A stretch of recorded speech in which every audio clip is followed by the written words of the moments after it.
Seorang gelandangan memesan nasi kotak termurah. Namun saat membayar, dia menyadari kurang 1 sen. Dia memohon kepada pemilik apakah bisa lebih murah sedikit.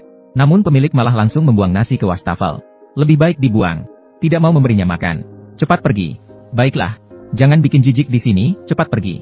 Baik, saya akan segera pergi. Dengan tidak punya pilihan, dia akhirnya harus bertahan dengan makanan di tong sampah semalaman. Untungnya, keesokan harinya dia bertemu ayahnya saat menyanyi di jalanan. Sekarang makan siangnya pasti terjamin. Namun ayahnya dengan wajah tegang segera melarikan diri. Dia takut anaknya mengejarnya. Namun dia sudah terbongkar. Ayah berusaha menyembunyikan rasa malu di dalam hatinya. Namun anaknya tetap mengucapkan kata-kata yang membuatnya kesulitan. Anaknya mengatakan bahwa Natal sudah dekat. Bolehkah saya pulang ke rumah untuk makan bersama?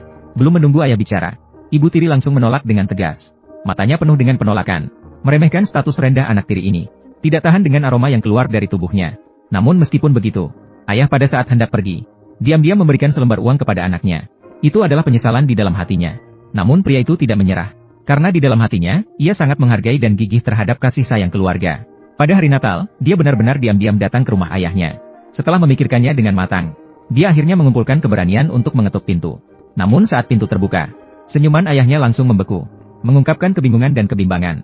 Ketika dia masuk ke ruang tamu, dia sebenarnya penuh harapan untuk merasakan kehangatan dan penerimaan di rumah. Tapi yang menunggu dia adalah 2 adik perempuan yang acuh tak acuh. Ibu tidak suka padamu. Ibu bilang kamu pecandu. Dan ayahnya bahkan secara langsung mengekspresikan ketidakpuasan. Kamu tidak boleh tinggal di sini, kami akan ada tamu. Mungkin karena dingin dan ejekan dari ayahnya, membuatnya merasakan penderitaan yang tak terucapkan. Dia terpaksa melarikan diri dari rumah yang seharusnya menjadi tempatnya. Namun ketika dia kembali ke kamar sewanya untuk mandi, dari arah kamar tidur terdengar suara aneh. Harus diketahui bahwa dia tinggal sendirian di rumah itu. Jelas-jelas ada pencuri di rumahnya. Dia terkejut dan segera bangkit. Siapa di sana? Sebaiknya kamu segera pergi. Suaranya penuh dengan ketakutan yang sulit disembunyikan. Tubuhnya gemetar tanpa disadari. Dalam kepanikannya, dia mengambil sepatunya sebagai senjata. Saat ia membuka pintu kamar dengan keras, tapi tidak ada siapa-siapa di dalam. Saat dia penuh dengan keraguan, bersiap untuk masuk ke dapur dan mencari tahu. Namun si pencuri yang disebutkan tadi kembali mengeluarkan suara. Ternyata ini adalah seekor kucing oranye yang lucu. Hatinya yang tegang akhirnya mereda. Jadi suara itu dari kamu ya? Mungkin kebaikan bawaan James yang mendorongnya. Atau mungkin karena dia pernah mengalami pengalaman kelaparan yang mengerikan. Membuatnya merasa sangat simpati terhadap kucing kecil yang tersesat masuk ke rumahnya. Dia tidak memilih untuk mengusir seperti kebanyakan orang. Malah tanpa ragu-ragu menuangkan semua sisa susu di rumahnya untuknya. Dia tidak bisa menahan diri untuk menatap kucing kecil itu dengan penuh perhatian. Ini adalah kali pertama dia dekat dengan hewan lain. Namun seketika itu dia menjadi sedih dan muram. Karena dia menduga, kucing oranye kecil ini hanya tersesat tanpa sengaja. Bukan seperti ditinggalkan oleh keluarga sendiri. Pasti ada yang peduli denganmu. Maka setelah makan kenyang, James membuka jendela ingin mengantarnya pulang.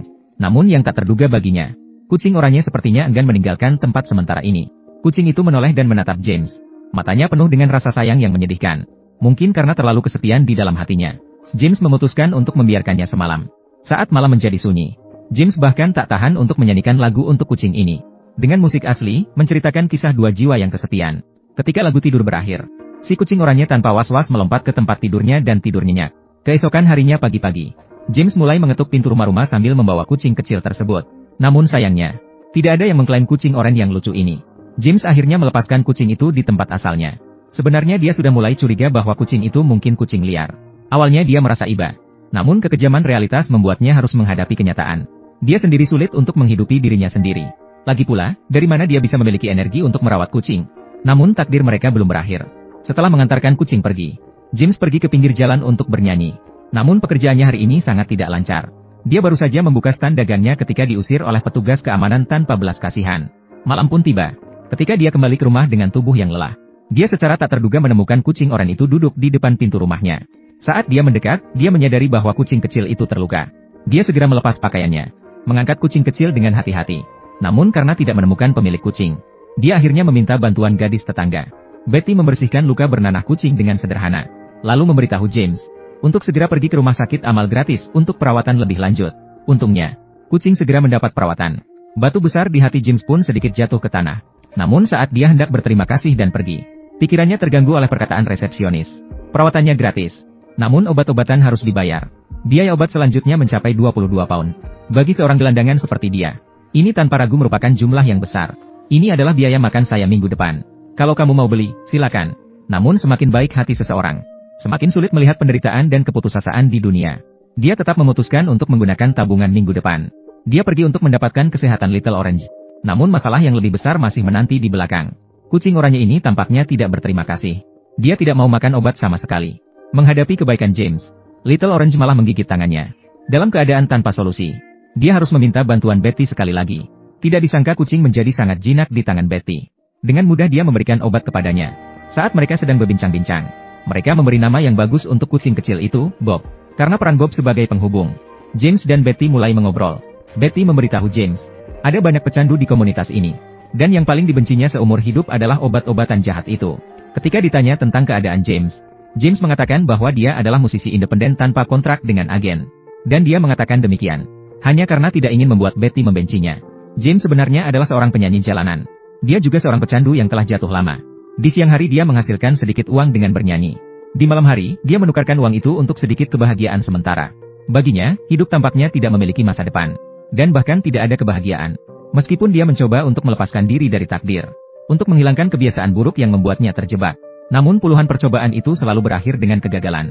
Kadang-kadang teman akan baik hati mengundangnya untuk bermalam di mobil, dan berbagi dengan dia hal-hal yang sangat dikenal dan tidak bisa ditolak. James menolak dengan menggelengkan kepala. Namun seringkali keesokan harinya, dia akan tidak sadarkan diri di dalam mobil. Dengan demikian, hidup James tampaknya berhenti di sini. Namun beruntungnya, sekarang dia memiliki seekor kucing kecil. Keesokan harinya, James pergi ke jalan seperti biasa untuk bernyanyi. Namun Bob selalu mengikuti dia kemanapun. Dia khawatir tidak bisa merawat Bob dengan baik di luar. Maka dia meninggalkannya di dalam kompleks. Namun si kucing jantan sangat manja. Dia diam-diam mengikuti James dan melompat ke dalam bus. Penumpang-penumpang terpesona oleh kehadiran tiba-tiba si kecil yang menggemaskan. Mereka semua tersenyum ramah. Suasana di dalam kereta pun menjadi hangat. Bob tidak melihat James di kereta bagian pertama. Maka dia gelisah berlari ke lantai 2 untuk mencarinya.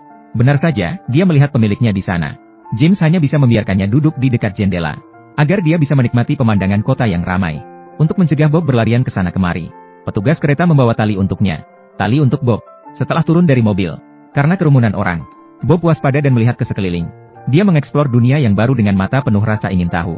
James khawatir Bob ketakutan, maka dia lembut menundukkan tubuhnya, dan membiarkan Bob melompat ringan ke bahunya. Begitulah, sebuah kombinasi unik dan ajaib antara manusia dan kucing tercipta. Orang-orang yang lewat dengan tergesa-gesa sehari-hari. Hampir tidak ada yang memperhatikan pemuda yang kusut di pinggir jalan. Namun sekarang, kombinasi istimewa ini menarik perhatian semua orang. Orang-orang tiba-tiba melambatkan langkah, menunjukkan senyuman cerah kepada pasangan istimewa ini. Orang-orang berbondong-bondong datang meminta berfoto bersama mereka. Semua orang dengan murah hati memberikan sumbangan, memberikan dukungan dan semangat kepada mereka. Setiap kali ini, Bob akan mengangguk seperti bintang kecil. Setelah menyanyi, James mendapat banyak pujian. Pendapatannya dalam sehari sudah lebih dari seminggu sebelumnya. Berjabat tangan, mari berjabat tangan. Apakah kamu tahu apa yang terjadi?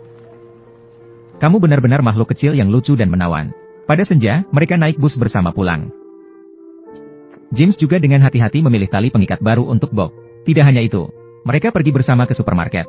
Bob memilih makanan kaleng favoritnya sendiri. Sejak saat itu, setiap hari, pejalan kaki di jalan London akan menyaksikan pemandangan ini. Seorang pria membawa kucing oranye dan bernyanyi di pinggir jalan.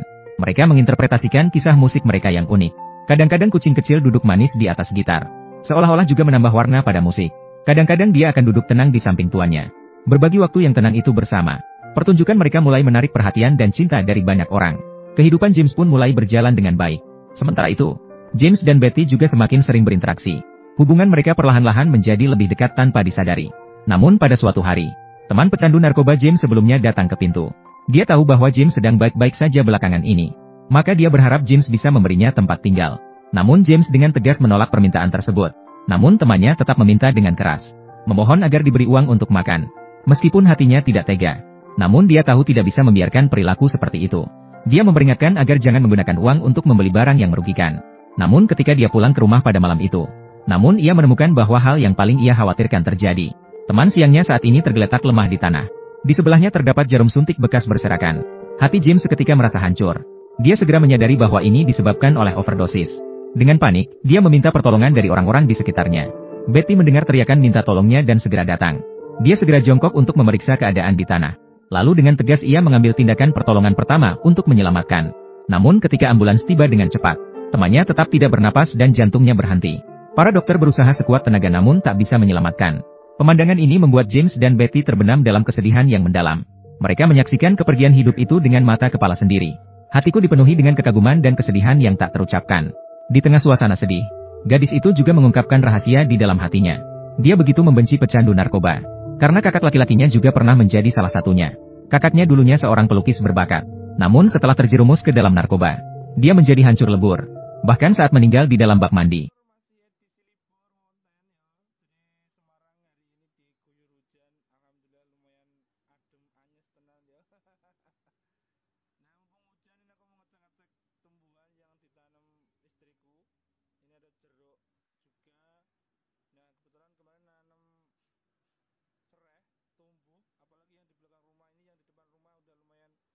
Tumbuh banyak yang di belakang itu banyak banget lur.